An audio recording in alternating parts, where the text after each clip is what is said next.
በሰርጋቸው ቀን ኪራና ጽናት ምን ገጠማቸው? እንግዲህ መሩና ሰኒ ተመካክረው የኪራ አባት ያለበት ድረስ ሄደው ነበረ። እናም ኪራ የሚያፈቅራት ሴት አለች፣ የልጅህንና የሚስትህን ደስታ የምትፈልግ ከሆነ ኪራ የሚያፈቅራትን ሴት እንዳገባ ፍቀድለት አሉት። ከዛም እሱም እንዴ ከዚህ በላይ እንዴት አለ ሴት ያገባል? ሀሴት እኮ ቆንጆ ናት። በዛ ላይ ደግሞ አባቷና እኔ ዝምድናችን እንዲቀጥል እፈልጋለሁ። ልጅህን ለልጄ እኛ እርስ በርሳችን ተባብለን ሀሴትን እዛ ቦታ እኔ ቤት የወሰድኳት ከኪራ ጋር እንድትቀራረብና ትዳር ወይም ፍቅር ውስጥ ሲገቡ በወግ በማድረግ ልንድራቸው ነው። እንዴት ሌላ ሴት እንዴት ያዋርደኛል አለ። እናም ሀሴትና ኪራ ግን አልተቀራረቡም። ሀሴትም እዛ ቤት ለምን እንደመጣች አታውቅም። እናም እንግዲህ መሩና ሰኒ ደግሞ እንዴ ልጅህ እኮ ሕፃን ልጅ አይደለም፣ በአሁኑ ዘመን የቀረ ነው። ሲጀመር አንድ ሰው የሚፈልገውን እንጂ የማይፈልገውን ማንም አስገድዶ ሊድረው ይቅርና እዚህ ቦታ ሄድ ብሎ የሚያዘው አይኖርም ልቡ ካልፈቀደ አሉ። ከዛም ቢሆንም ይቺ ምንም የሚወጣላት ልጅ አይደለችም። ለቅም ያለች የሻምበል ልጅ፣ ለየት ያለች አስተዳደጓ ስነ ስርዓት ያለው፣ በዛ ላይ ደግሞ አብረው አድርገዋል። ስለዚህ ጓደኝነታችን በዝምድና እንዲቀጥል እንፈልጋለን አለ የኪራ አባት።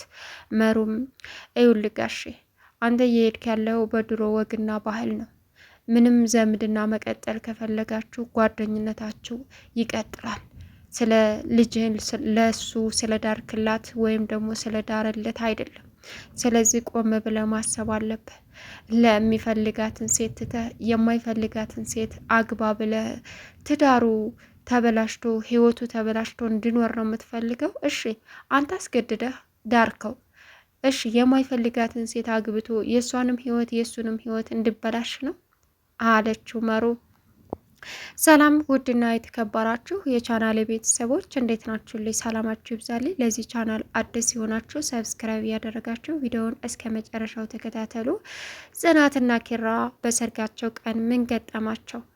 እንግዲህ የኪራ አባት መሩና ሰኒ አለበት ድረስ ሂደው እንደምንም ብለው አሳመኑት። ከዛም እሺ ብሎ እንዳውም መሩ የማይፈልጋትን ሴት ድረህ ህይወቱ እንድበላሽ ነው የምትፈልገው ወይስ ደግሞ የሚፈልጋትን ሴት አግብቶ ህይወቱ እንዴት ያማረና የሰመረ እንዲሁም ደግሞ እናቱ በፍሬው ደስተኛ እንድትሆን ነው የምትፈልገው ስትለው፣ በቃ እሺ ካላችሁ ምን አደርጋለሁ እሱ ነው የላካችሁ አላቸው። አው ሲሉትም እሺ በቃ በማለት ተስማማ።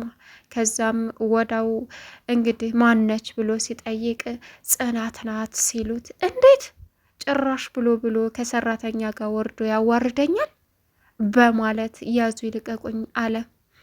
ከዛም መሩ ሰራተኛ እኮ ሰው ናት፣ በዛ ላይ ደግሞ ለኪራ የምታስብለትና ለኪራ ትዳር የምትሆነው ሴት እንደ ጽናት የትም ቦታ ብትሄድ አታገኝም። ሰራተኛ ማለት ሰው ናት። ሰራተኛ ማለት ሰርቶ መቀየር የምትችል ናት እንጂ ሌላ ነገር አይደለችም። ጋሽ እኔ ካንተ ይሄን አልጠበቅኩም ነበር አለች መሩ። ከዛም እሱ ካለ እሺ ብሎ ተስማማ የኪራ አባት። ነገር ግን ሰርጉን ቶሎ ቶሎ ብለው ሰርፕራይዝ ሊያደርጓት የኪራን እናት እንግዲህ ሰርግ ተሰረገ። በዛን ሰዓት ሻምበልም ተጠራ የሀሴት አባት። እናም በዛን አጋጣሚ እንግዲህ የተጠራው ታዳሚዎች የሰርጉ ፕሮግራም ላይ የመጡት በሙሉ የጽናት ሰራተኝነትን በደንብ ጠንቅቀው ያውቃሉ። እዛም መጠቋቋሚያ ሆኑ። እንዴት ይሄ የተዋረደ ያዋርደዋል፣ አባቱን እንዴት ያዋርዳል፣ አባትየውስ ምን ነክቶት ነው ውርደታም ነው እያሉ ያወራሉ። በዛን ሰዓት እንግዲህ የኪራ አባት እንደዚህ አልተጠበቁም፣ ወግ አጥባቂ አልነበሩም። ነገር ግን ምንም ቢሆን ከሰራተኛ ጋር ልጅህ አገባች መባልን ሲሾካሾኩባቸውና ሲቀናጣጡባቸው ሲሰማ ስሜታዊ ሆነ። እናም የሀሴትም አባት ሻምበል በጣም ታሳዝናለህ ጓደኛዬ፣ እኔ እንደዚህ ጠብቄ አላቅም ነበር። ልጅህ የረከሰ ነው። የኔን ልጅ ወርቅ የመሰለች ልጅ ጥሎ ከሰራተኛ ጋር ወርዶና ረክሶ መገኘቱ እሱ ብቻ ሳይሆን አንተ ነህ። ምክንያቱም አስተዳደግህ ነው። በስነ ስርዓት ብታሳድገው ኖሮ ዛሬ ላይ እንደዛ አይነት ውርደት አያከናንብህም ነበር።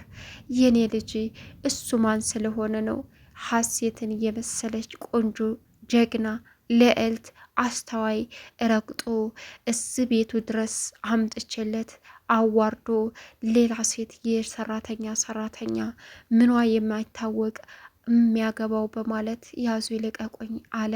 እዛው እሰርጉ ቦታ በጣም በሚያሳዝን ሁኔታ ኪራም ሊያረጋጋቸው ቢሞክርም አባትየውም አንተ ወራዳ የወረድክ ሰራተኛን እንደዚህ አግብተህ በአደባባይ ጥሩ እንደሰራ አዋረድከኝ፣ አንተ ልጅ አይደለህም አለው። የኪራ ውሳኔ በሰዓቱ ከባድ ነበረ። ህይወቱ ከሚበላሽ ወይም ደግሞ እንደዛ አይነት መጥፎ ንግግሮችን መቋቋም አልቻለም። እናም እዛ ሰው እንደዛ ተርምስምሱ ሲወጣ አባትና ልጅ በመጣላታቸው እንዲሁም ደግሞ የሀሴት አባት ያዙ ይልቀቁኝ እያለ በማንቧተሩ በጣም በሚያሳዝን ሁኔታ ኪራ አማራጭ አልነበረውም። ጽናት በሰርጓ ቀን ምን ያጋጠማት? እሷ ፌንት በልታ ወደቀች። እንግዲህ ይህን እንደምትባል መጀመሪያውንም ታውቀው ነበረ። እናም ኪራ ደግሞ ለአባቱ የመለሰለት መልስ ላንተ ወግ ማድረግ እያልክ የምታካብደውና የምታጨበጭበው ነገር ለእኔ ደግሞ ይቺ ሰራተኛ የምትላት የልቤ ዙፋንና በልቤ ውስጥ ትልቅ ቦታ ያላት ማንም ሲነካት ልቤ የማይራራው በእሷ ላይ ማንም ሰው ከመጣ እስከ መጨረሻው ጠልቶት የሚቀረው እሷ ናት የኔ ንግስት አለ። አባትየው ምን አልክ? ለእሷ ብለህ በዚህ በሰራተኛ ማንነቷ በማይታወቅ ሴት ልትቀይረኝ እኔን አለው። አባ አንተ አባቴ ነህ። በህይወቴ ላይ ደግሞ የራሴ የመወሰንና የምፈልገውን ህይወት መኖር ግዴታ የኔ ነው፣ ያንተ አይደለም። አሳድገህ ወልደህ አሳድገህ እዚህ አስተምረህ እዚህ ደረጃ ድረሰኛል። ከዚህ በኋላ ግን በህይወቴ ማንም ሰው ጣልቃ ሊገባብኝ አልፈቅድም አለ። የኪራ አባት በዛን ሰዓት አንተ ውርደታም ገረድ፣ የገረድ ሚስት አደረክልኝ፣ አይገርምም? ገረድ ነህ አንተ ራሱ፣ አንተ ከዚህ በኋላ የኔ ልጅ አይደለህም አለው። እንደዚህ ብለህ አትሳደብ አባ፣ ገረድ አይደለችም። ሰርቶ መቀየር ግርድና አይደለም። ደግሞ አባቷንም በስነ ስርዓት አይተኸዋል። በስርዓት አንተ ከምትላት ሴት ይልቅ በስርዓት የተቀጣች፣ በስርዓት የተማረች፣ በስርዓት በስነ ልቦና የተዋበች በቃ ጥበበኛ ሴት ናት። አንተ እንደምትላት የተዋረደች አይደለችም። ድህነት ደግሞ ገረድ አያስብልም። ድህነት ሁላችንም ላይ ይመጣል አለ ኪራ። ከዛም አባትየው ኪራን መታው። የኪራ አማራጭ በሰዓቱ ጽናት እዛ ራሷን ስታ ስትወድቅ እሱ ራሱን ማጥፋት ነበረ። ኪራ ነገሮችን በእርጋታ የሚያስተውል ልጅ አይደለም። ተረጋግቶ ማሳለፍ የሚችል ልጅ አይደለም። ውሳኔው ቶሎ ብሎ ከባድ ስለሆነ ራሱን ወደ ማጥፋት ሄደ። ጽናት አሁን ጨለማ ወረሳት። እውነት በነሱ ሰርግ ደስታ እንጂ ሐዘን አይገባም ነበር። አንዳንድ ወግ አጥባቂ የከሌ ልጅ ወግ ማድረግ የሚሉ ሰዎች የሰውን ሕይወት እስከ መጨረሻው ትርምስምሱን ያወጡታል። ኪራ እንግዲህ በተፈጠረው ነገር ምንም አማራጭ ስለሌለው እና ደግሞ ጽናት አዝና ወይም ደግሞ ገረድ እየተባለች ሰርጓ ላይ ያ ሁሉ ውርደት እንዲታይበት ስላልፈለገ ይሄን ነገር ማየትና መስማት ስለማይፈልግ የሰማው ነገር ሁሉ ከአቅሙ በላይ ሲሆን እሷን ሲያዋርዷት ሲናገሯት ስለማይፈልግ ራስን ማጥፋት አማራጭ አድርጎ አሰበ። ምክንያቱም የእሱንና የእሷን ህይወት በግላቸው የተሻለ ህይወታቸውን እንዲኖሩ የሚፈቅድላቸው ሰው እንደሌለ እርግጠኛ ሆነ። አባቱም ልጅ አይደለህም አለው። በጣም በሚያሳዝን ሁኔታ የኪራ ውሳኔ ይሄ ነበር። አሁን ጽናት ተስፋ ቆርጣለች። ያለ ኪራ ህይወት ባዶ ናት። ለሱ ብላ ብዙ መስዋዕትነትን እየከፈለች ነበረ። ሀሴትን አሳልፏ ልትሰጠው ነበረ ለኪራ ብላ፣ እሱ እንዲኖር ብላ፣ እሱ እንዳይጎዳ ብላ እና እናቱ ብላ። ነገር ግን እሷን የተረዳት የለም። አሁን ኪራ ሄዶ እሷ መኖር አትችልም። ተስፋን ቆርጣ ጸጥ ብላ ተቀመጠች። ቻናሉን ሰብስክራይብ ያደረጋችሁ ሀሳብ አስተያየታችሁን ማስቀመጥ ትችላላችሁ።